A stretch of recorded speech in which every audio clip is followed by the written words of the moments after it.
Okay guys, my projects for today is done. Ito yung aking cabinet guys. Ito yung kulay niyan. Kulay yellow. So, ilalagay ko yan sa loob ng aking sleeping room. Pininturuan ko siya ng silver gray. Ayan.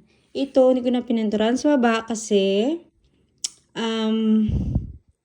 ito yung pinakababa niya. Andun yung pinakataas, ito yung second, yung pinakataas. At yun naman yung ating night table. Table, basta sa tabi ng higaan. Ito yun siya guys. So, ang kalat ko dito sa kusina. Dito ako nagkalat ng lagim. Ay, grabing tagal ko natapos ha. Kanina pa ako dito guys. So, yan o. Dito sa loob, hindi ko na siya pipinturahan kasi okay na ako dyan sa puti. Importante lang yung gray dito. Kasi ang kulay nito guys ay yellow or parang ganito siya. Pero dahil ayoko sa kulay niya, ang ganyan siya o brown. Ayoko sa kulay niya. Kaya kinulayan ko siya ng gray para kapantay siya dun sa aking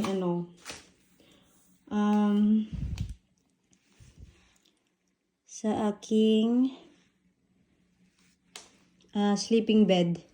Kasi kulay gray yung aking sleeping bed. Ito naman silver gray. Kaya yun. Tingnan natin.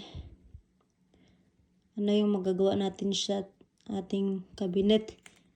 Ito lang yung idea ko guys kasi gusto kong magkaroon na ito. Ito, patungan ko ng mga gamit ko. Yan siya. So, pakita ko sa inyo guys, pag natuyo na to siya, papakita ko sa inyo kung paano ko siya ikabit at kung tapos na yung ating project. So, thank you guys for watching. Bye guys! Yung finished product na yung pinakita ko sa inyo guys kasi wala na ako time kanina mag-video pa. Kaya ngayon pa lang tayo nag-video na. Ayan. Okay na tayo dyan.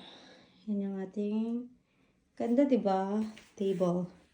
Okay guys, bye-bye everyone. Ayan. Napagod ako dun. Dito na area, may tinanggal ako dyan. Kasi gusto ko malaki yung space dito. Kasi may paglalagyan ako. Okay. Bye guys.